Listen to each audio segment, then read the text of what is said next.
In the last misconception I'd just like to mention is one that, Saudis, when they have their Mercedes and Jaguars, etc., when they drive along, when the car breaks down, they just leave it on the side of the road, they go to a new car show and buy a new car and keep moving.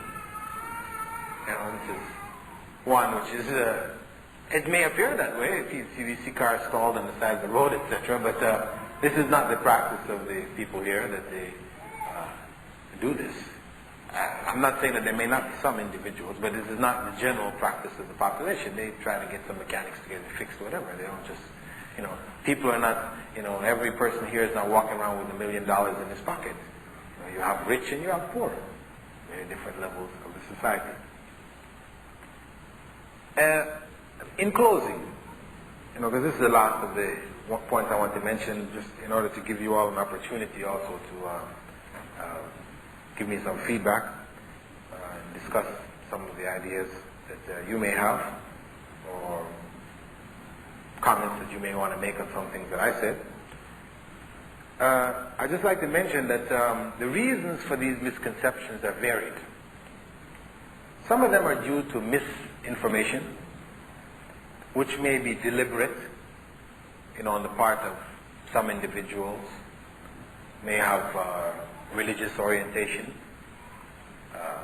Some people, for fear of the spread of Islam, etc., may make some stories about Muslims. Some people still reeling from the defeats of the Crusades, still look at the Muslims as these, warring folks that we have to hold off or hold at bay. And sometimes it's inadvertent, people misinterpreting cultural practices here. We had, for example, one misconception which was spread amongst some of the military people who were here, that, when you see these Arabs here, they're drinking chai and coffee all the time, tea and coffee. They put hashish and cocaine in their drinks. That's what they're drinking, actually. Some of the guys who tried it out and didn't get high were a little disappointed. We thought you all had something good going here, But what happened? You're not giving me any? Well, actually, these are not intoxicating drinks. For those of you who may still be under this misconception. And this is, as I said, due to misinterpretation or possibly deliberate misinformation. We also have another source, which is an unfortunate source, particularly from a Muslim point of view, and that is due to distorted Muslim practices. You'll find some individuals who are associated with Islam, they call themselves Muslims, and they come to the West. Like I remember one particular individual in Florida. He built a home there with, all kinds of pornographic scenes on the walls of his home. They went in Time magazine, and Life did a special study of his palace. It was very gross.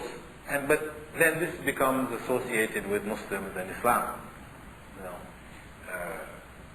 So we can say, due to some incorrect, distorted practices of Muslims, this has been a source of also misinformation or misconceptions concerning Islam and Muslims. So in closing, I would just like to recap that the popular misconceptions vary from misconceptions concerning beliefs, concerning who God is, who prophets are, where the Quran came from, etc. Some of them concern religious practices, divorce, polygamy, oppression of women, etc. And some of them concern social practices, where terrorism is attributed to Muslims, them being opposed to democracy, etc. But if a person honestly wants to find out, and a person who has been brought here by the destiny of God, I feel it's his duty to find out. If the person wants to, they can, by seeking, by discussing with people, they can find out the truth behind the various misconceptions that they may have concerning the practices of Muslims. Muslims are quite open, willing to discuss various aspects of their social or religious practices. Not necessarily that they're trying to convert you. If it means if you ask one question, all of a sudden people feel, oh yes, he wants to become a Muslim, so I'm going to convert him to Islam. No. But their willingness to share what they have is part of the commandments of the religion, in that we are all enjoined to convey the message of what Islam is to people, and then it's up to them to choose what they wish for themselves. Because there can be no compulsion in religion. This is a statement from the Quran itself. And Muslims historically have followed that principle. I will stop here now and allow you a chance to either ask questions directly from the floor. We don't want to necessarily restrict people to writing questions, not because we don't want to find any strange questions coming up, but just that for some people they may be a bit shy to express themselves directly. They prefer to do so in writing, so we're taking written questions. But if you have a question from the floor that you would like to raise by just raising your hand, you can be allowed to get your question off or your comment. But before we go into it, I'd just like to say that I would like to give the opportunity, first and foremost, to those people who are non-Muslims, because the purpose of this was to clear up misconceptions about Muslims.